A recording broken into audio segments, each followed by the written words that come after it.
Hello, everyone. I'm back with more opportunities to earn money at the comfort of our home. So I've been busy with online teaching and my Norwegian courses this past few weeks, but today, also learning Forex trading. All right, kaya ito yung topic natin for today, Forex trading for beginners. Okay, so just like some of you, I also have zero or little knowledge when it comes to Forex trading, but this is something that I've wanted to do ever since the world began. Okay, so I remember when I was an OFW, tumatawag muna ako sa mga bangko or sa pawn shops kung magkano yung rate. Siyempre, inaalam natin kung mataas ba or mababa. Kasi kahit piso or 2 piso lang yung diferensya nun, malaki na rin kapag susumahin natin, di ba? So for example, $200 yung ipapalit natin. So, kung may 2 pisong diferensya, magkano na? O, kayo na magaling sa math dyan. Okay, so 2 times 200, di ba? So, may additional ka na o may kita ka na or extra ka na magkano 2 times 200? 400 pesos doon sa ipinalit mo. Bukod pa doon sa mismong currency exchange. Okay, so meron ka ng pang ano ba yung madalas kong binibili dati pag kumita ako dyan? Yung sa Dunkin Donuts, yung Munchkins, Choco Butternut. Tapos, ayan. So, meron na tayong kita. Okay. So, ganyan ako ganyan yung view ko noon sa Forex trading. Pero kahit noon pa man, interested na talaga ako dito sa trading. Okay, stocks or Forex. Ayan. Sa susunod stocks naman, try natin. Okay. So, anyway, there are several reasons Forex can be an attractive market even for beginners who have little experience, kagaya ko.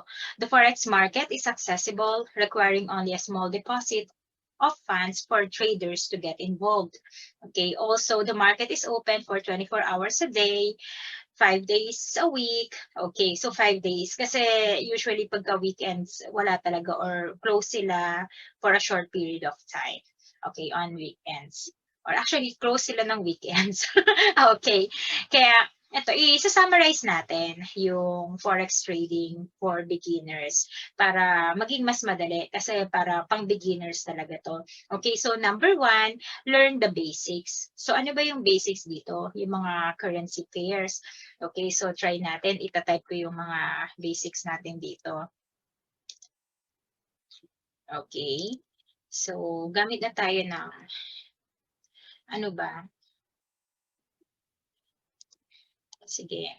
So, number 1, pasensya na sa pagta-type ko, learn the basics. So, yung mga basics dito, yung currency pair. Currency pairs. Okay, so ano ba yung mga currency pairs? Kunyari, Euro-USD, ganyan, Japan-USD. Okay, so number 2, learn the software. Learn the software. So, yung software natin is MetaTrader 4 or MetaTrader 5, yung MT5 na sinasabi nila. Okay, tapos, number 3, ito yung ginagawa ko ngayon, yung demo accounts. Napaka-importante na mag-demo accounts muna kayo before sumabak sa live trading. So, napakahirap kasi very risky siya. Sayang naman, di ba? Pinaghihirapan natin kumita ng pera. So, kapag sabak lang tayo ng sabak, magiging mas mahirap para sa atin yon. So, number 4, eto na, you need to find reliable source, okay, or reliable system or service provider, kagaya nga nitong Plethora. And don't worry because I'm going to share the link kung paano kayo magkakaroon ng Plethora account or ng software from Plethora. Ilalagay ko to dun sa aking description nitong video na ito. Okay, so ayan na, meron tayong Plethora. At meron ding after nyan, so bukod sa Plethora, yung Plethora gumagamit siya ng Go Markets. So yun yung broker na ginagamit ng Plethora. So number 5, we need to use the service providers resources, okay, such as tools and guides.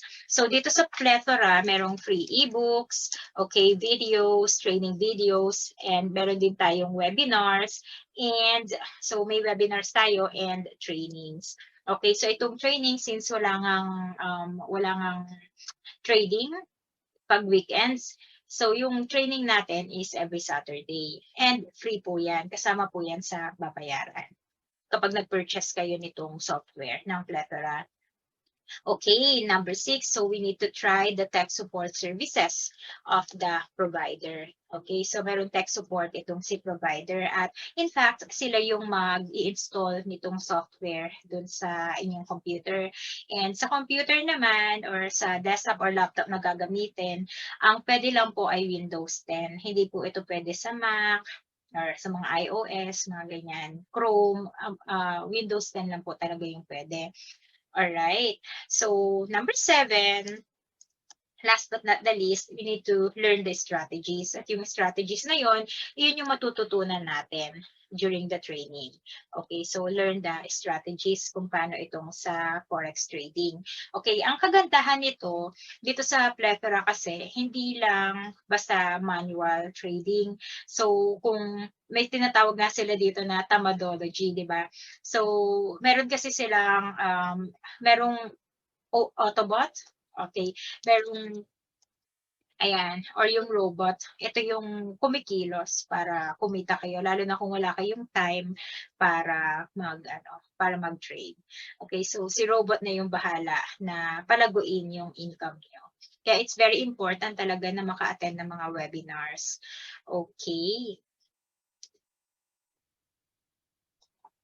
Yeah, so mahirap po ba ang Forex trading? Is it difficult? Yes, Forex trading is difficult if your only aim is to make more money quickly.